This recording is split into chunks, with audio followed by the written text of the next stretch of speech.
is to rise up the dragon.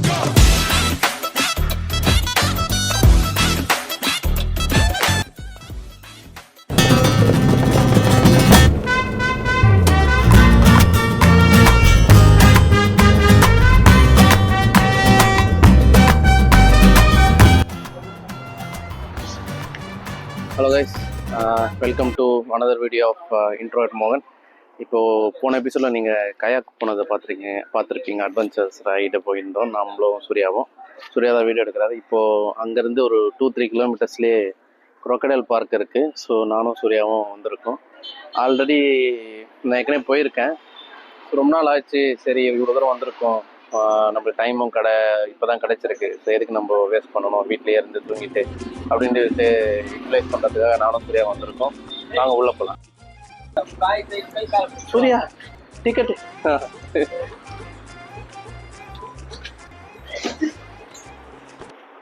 2 பேரும். கொஞ்சம் மழை பெய்கிற மாதிரி இருக்குல்ல, சூப்பராக இருக்கு. ஆக்சுவலாக எப்படின்னா, வழி இப்படி போயிட்டு அப்படி சுற்றிட்டு வர மாதிரி இருக்கும்.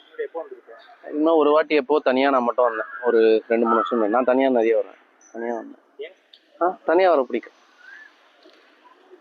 அதனால் இப்போ நம்ம முதல்ல இது பார்க்க போவோம். Lessons from corona virus, less plastic please.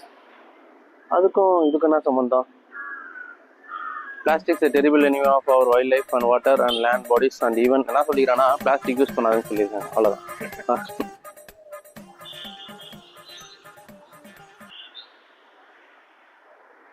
இங்கே பார்த்தியா, இவங்களாம் டொனேட் பண்ணியிருக்காங்க. சூர்யா, அடுத்த வருஷத்துலேருந்து உன் பேர் இங்கே இருக்கும். கீழே போகலாம் மேலே போகலாமா? இங்கே கொஞ்சம் இடம் இருக்கு, இங்கே போட்டுக்கோ உன் பேரை. கோடியில் புரளும் சூர்யா.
யாருமே இங்க இல்ல, உள்ள போய் உன்னை எப்படி பாத்தீங்க? இங்க இப்ப எந்த இடத்துல வர்றான் கரெக்டா? நானு சொல்லு. இங்க போய் விழுந்துடுறேன். இங்க போய் விழுந்துடுறேன். 50 முதல்ல இருக்கு. அது எந்த இடத்துல வர்றான் கரெக்டா? நானு கரெக்டா முதல்ல இங்க உள்ள போய் விழுறேன். எப்படி இங்க இருந்து நான் கரெக்டா நடுவில் விழுவேன்? Hypothetical question. ஹைப்போதெட்டிக்கல் ஊந்துற மேல, இந்த மரத்து மேல இருந்து கீழே அதுல விழுந்துடுறேன். சொல்லு கீழே. என்ன பண்ணுவ? விழுந்தானா அப்புறம் கேந்து தூசி எல்லாம் தட்டுவேன். ரத்த காயம் தட்டிட்டு அப்புறம் ஏந்து வர வேண்டியதான். ஐயோ, என் ஒரு காலம் அங்க இருக்கு. ஆக்சுவலா அது மாதிரி விழுந்துருக்காங்க. இல்ல இது ஒரு டக்குன்னு கச்சிருங்க. இதுங்களாம் மோசமா இருந்து கச்சிரும். ஆமா, ஒரு கோழியை விட்டாலே தண்ணி ஆன் பண்ணிருக்காங்கல்ல, அது இண்டிகேஷன். அதை ஆன் பண்ண உடனே கொஞ்ச நேரத்துல சாப்பாடு போடுவாங்க. எல்லாமே மேல வருது. ஆமா, இவருதான் இங்க வேலை செய்யறாரு. ஆமா, அந்த டொனேஷன் கொடுக்குறாரு சொல்லியிருந்தல, இப்பயே பழகப்படுத்துகிறாரு. ஓகே மேம், நீங்க யார் மேம்? நீங்க ரொம்ப நேரம் எக்ஸ்பிளைன் பண்ணிருந்தீங்க. நீங்க ஸோ என் பேர் வாணி. ஜூல ஜூ எஜுகேட்டர்னு எல்லா ஜூலையுமே இருப்பாங்க, சரிங்களா? எஜுகேஷன் ஆஃபீஸரோட வேலையே விசிட்டர்ஸோட என்கேஜ் பண்றது, விசிட்டர்ஸ்க்காக ப்ரோக்ராம்ஸ் ஆர்கனைஸ் பண்றது, இதுதான். ஸோ அதனால தான் நான் மக்களோட இப்போ வீக்கெண்ட்னா நிறைய ஃபுட்ஃபால் இருக்கும், நிறைய விசிட்டர்ஸ் வருவீங்க இல்லையா? அவங்கள ஜூ பத்தி ஒரு சின்ன இன்ஃபர்மேஷன் கொடுத்தா நீங்க நிறைய பார்க்க முடியும். இல்லைன்னா நீங்க அப்படியே பார்த்து போயிடுவீங்க. அதுக்காக நீங்க ஃபுல் டைம்? ஆமாம்மா, full time. Part of this organization. ஆமாங்க. எல்லா ஜூலயுமே ஒரு ஜூ எஜுகேஷன் ஆஃபீஸர்னு இருப்பாங்க. பட் ஆனால் இது ஆக்சுவலாக வந்து எனக்கு வந்து அனிமல்ஸ் மேலே ரொம்ப இன்ட்ரெஸ்ட். எனக்கும் ஏதாவது வீடியோஸ் பார்த்தாலும் நான் அது டீப்பாக உள்ளே போயிட்டு கற்றுப்பேன். சரி. பட் உங்களுக்கு எப்படி இதில் ஆர்வம் வந்துச்சு? சின்ன வயசுல இருந்தே அனிமல்ஸ்னா ரெப்டைல்ஸ்னா இஷ்டம். நான் சின்ன பிள்ளையா இருக்கும்போது இந்த ஜுராசிக் பார்க் இதெல்லாம் வந்துச்சு. ஸோ அப்போதுல இருந்தே ரெப்டைல்ஸ்னா இஷ்டம். அப்படி சின்ன பிள்ளையாவே நான் இங்க வந்திருக்கேன். என் பையனுக்கும் இன்ட்ரெஸ்ட் இருக்கு இதுல, ரெப்டைல்ஸ்ல. ஸோ வருஷத்துக்கு ஒரு வாட்டி நாங்க முதல்லயே இங்க வேலை செய்யறதுக்கு முன்னாடி ரொம்ப முறை வருவோம், அப்பப்போ வருவோம் நாங்க ஃபேமிலியோட. எங்க ஓப்பனிங் இருந்தது, அப்ளை பண்ணேன். ஸோ இங்க ஒர்க் பண்ணிட்டு இருக்கேன். நீங்க எவ்வளவு இயர்ஸ் ஒர்க் பண்றீங்க? நான் இங்க 1 year தான். 1 year ஒர்க் பண்றீங்க. உங்களுக்கு நேட்டிவ் எல்லாமே இங்க சென்னை தான். Okay okay ma'am. இப்போ நீங்க உடம்பு ஏதாவது ரெப்டைல் உடம்பு சரியில்லை, நீங்க அதை டேக் கேர் பண்ணுங்க. ஸோ எங்க கிட்ட 2 வெட்டினரியன் இருக்காங்க, ஜூனியர் வெட், சீனியர் வெட். சரிங்களா? ஸோ கீப்பர்ஸ் தான் வந்து அனிமல் கிட்ட அனிமலோட க்ளோஸா இருக்கிறது வந்து கீப்பர்ஸ் மாத்திரம் தான். ஸோ இப்போ ஒரு வேலைக்கு அனிமல் சாப்பிடல, முக்கால்வாசி நமக்கு எப்படி தெரியும்னா அனிமல் என்ன பண்ணணும்னா சாப்பாடு சாப்பிடாது. சரிங்களா? நம்ம போடுறத வந்து ரிஜெக்ட் பண்ணிடுவோம். ஒரு நாளைக்கு ரிஜெக்ட் பண்ணுச்சுன்னா ஓகே, ஒன்றும் ப்ராப்ளம் இல்லை. கண்டினியூஸா ஒரு அனிமல் சாப்பிடல அப்படின்னா அப்ப வந்து கீப்பர்ஸ்க்கு தெரியும் இந்த அனிமல் சாப்பிடல. சில இதெல்லாம் இப்போ அடிபட்டுருச்சு அப்படின்னா என்ன பண்ணணும்னா தண்ணிக்குள்ள இருந்து வெளியே வந்து உட்காந்துக்கும். அது ஒரு காமன் சென்ஸ் தானே. இப்போ நமக்குமே வந்து ஒரு இன்ஃபெக்ஷன் வரப்போகுதுன்னா தண்ணியில அதை காட்ட மாட்டோம். ஸோ அந்த புரிதல் அனிமல்ஸ்க்கும் இயற்கையாவே இருக்கு. அதுக்கு ஏதாவது இன்ஜுரி ஆயிடுச்சு, ஒரு மிருகம் இன்னொரு மிருகத்தை கடிச்சிருச்சு, ஒரு முதல்ல கடிச்சிருச்சுன்னா அது கொஞ்சம் அந்த ஆறுற வரையும் கொஞ்சம் தண்ணியில இருந்து வெளியே வந்து உட்காரும். இல்ல இப்போ அனிமல் அப்சர்வேஷனே பண்ணுவாங்க, ஜூ வெட்டனரியனும் பண்ணுவாங்க, பயாலஜிஸ்ட் இருக்காங்க அவங்களும் பண்ணுவாங்க. கீப்பர்ஸும் டெய்லி வந்து ஃபீட் பண்ணும்போது ரவுண்ட்ஸ் போகும்போது அனிமல்ஸ் செக் பண்ணுவாங்க, அனிமல்ஸ் நல்லா இருக்காங்க. ஸோ நார்மல் பிஹேவியரை விட ஒரு மாற்றி கொஞ்சம் வித்தியாசமா அது வந்து இன்னைக்கு நடந்துக்குது அப்படின்னாக்கா அதை இன்ஃபார்ம் பண்ண உடனே வெட்டனரியன் வந்து செக் பண்ணுவாங்க.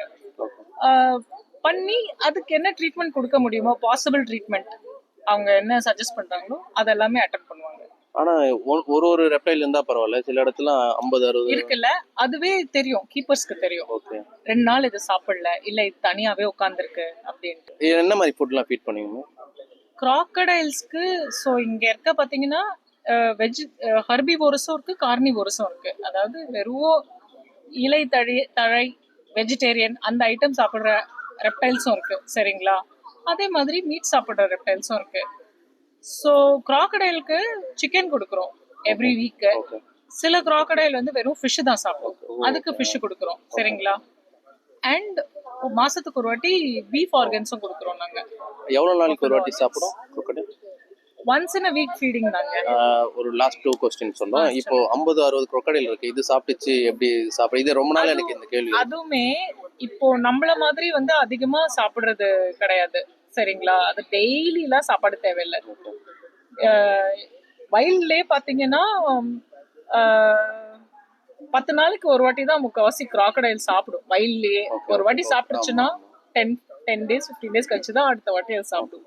கேப்டிவ் அனிமலுங்கிறதுனால 7 daysக்கு ஒரு வாட்டி ஃபீட் பண்ணுது.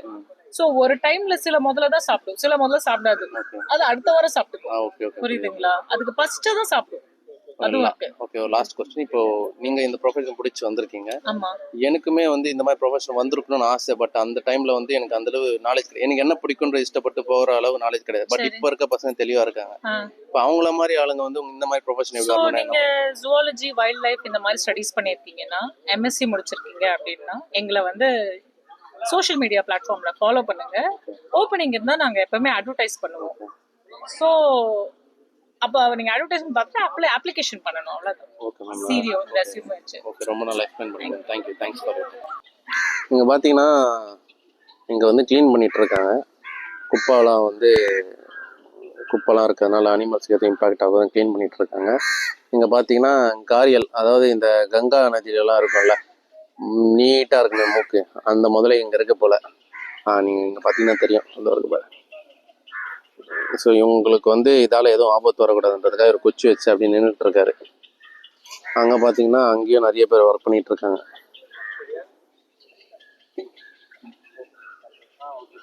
சரி, அதாவது பிரச்சனைனா வந்து இவர் பார்த்துப்பாரு போல.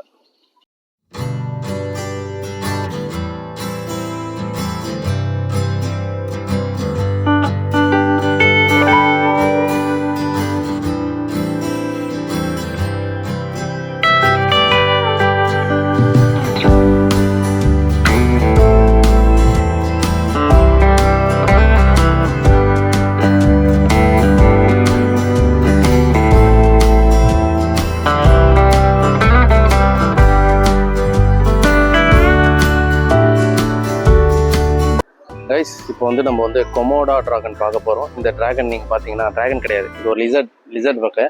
இது வந்து இந்தோனேஷியா தீவில் தான் இருக்கும். இது வந்து எரும மாடு எல்லாத்தையுமே வேட்டையாடும்.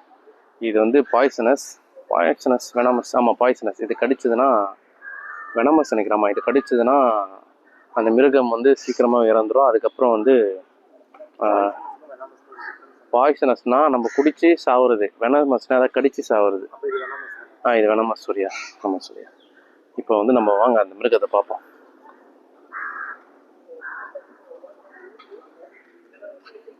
நல்லா பலாப்பழம் தோல் மாதிரி இது பாரு, தோல் தான் சூர்யா.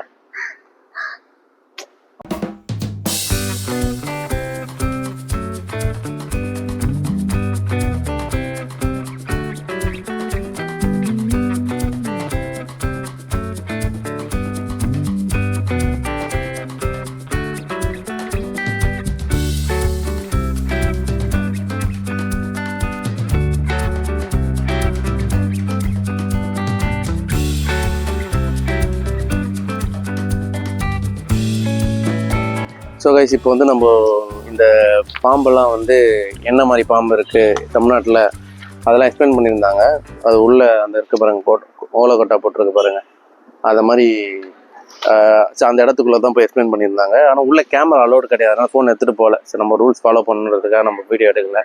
ஆக்சுவலாக வந்து தமிழ்நாட்டில் வந்து 4 வகை பாம்பு இருக்குது. ஒன்று வந்து கண்ணாடி வெறியன், சுருட்டு வெறியன், நல்ல பாம்பு, அதுக்கப்புறம் வந்து கட்டு வெறியன். இதில் வந்து இந்த 3 விரியன் வகையும் நல்ல பாம்பும் கொஞ்சம் தோற்றத்துலேயும் எல்லாமே வந்து வேறு வேறையாக இருக்கும். ஆனால் எல்லாமே வந்து ரொம்ப பாய்சனஸ்ஸு. இதை தவிர்த்து நம்ம மற்ற பாம்பு எல்லாமே வந்து நான் பாய்சனஸ் பாம்பு தான். நம்ம பார்க்குறது எல்லாமே பெருசாக இருந்தாலும் சின்னதாக இருந்தாலும் எல்லாமே நான் பாய்சனஸ் பாம்பு தான். எந்த ஒரு பாம்பு கடித்தாலும் நம்ம வந்து ஒரு குறிப்பிட்ட டைமுக்குள்ளே வந்து ஹாஸ்பிட்டலில் போயிட்டு அட்மிட் ஆகிட்டு ப்ராப்பராக ட்ரீட்மெண்ட் எடுக்கணும். அதை தவிர்த்து அந்த பாம்பு அடிக்கிறது அதெல்லாம் இருக்கக்கூடாது அப்படின்ட்டு தான் அவங்க எக்ஸ்பிளைன் பண்ணியிருந்தாங்க. அது மட்டும் இல்லாமல் பாம்பு எப்படி வந்து இப்போ நம்ம அட்டாக் பண்ண வரும் எல்லாமே வந்து சூப்பராக தத்ரூபமாக காமிச்சாங்க. அது வந்து நம்ம வீடியோ எடுக்க முடியாதனால அது என்னால் வந்து உங்களுக்கு காமிக்க முடியல. சூப்பராகவே ரொம்ப இருளர் அவங்க அமைப்பினர் மட்டும் அவங்க தான் வந்து அதெல்லாம் எக்ஸ்பிளைன் பண்ணாங்க உள்ள. இது வந்து அவங்க துணிச்சலாக பண்ணுறதுக்கு நம்ம வந்து உண்மையாக பாராட்டணும். இதை தவிர்த்து வேற என்ன சொல்லணும்னா, பாம்பு வந்து நம்ம வீட்டில் எங்கேயாவது இருந்ததுன்னா நம்ம முறைப்படி வந்து கரெக்டாக ஃபாரஸ்ட் டிபார்ட்மெண்ட் ஃபோன் பண்ணி அவங்களே பிடிச்சிட்டு போகிற மாதிரி நம்ம பண்ணணும். அதை தவிர்த்து நம்ம அடிக்கலாம் கூடாது. அதெல்லாம் வந்து அவங்க எக்ஸ்பிளைன் பண்ணாங்க. சரி, இப்போது இந்த எபிசோட இதோட நம்ம இந்த வீடியோ முடியுது. நம்ம மீண்டும் மற்றொரு வீடியோவில் சந்திப்போம். நன்றி, வணக்கம், பாய்.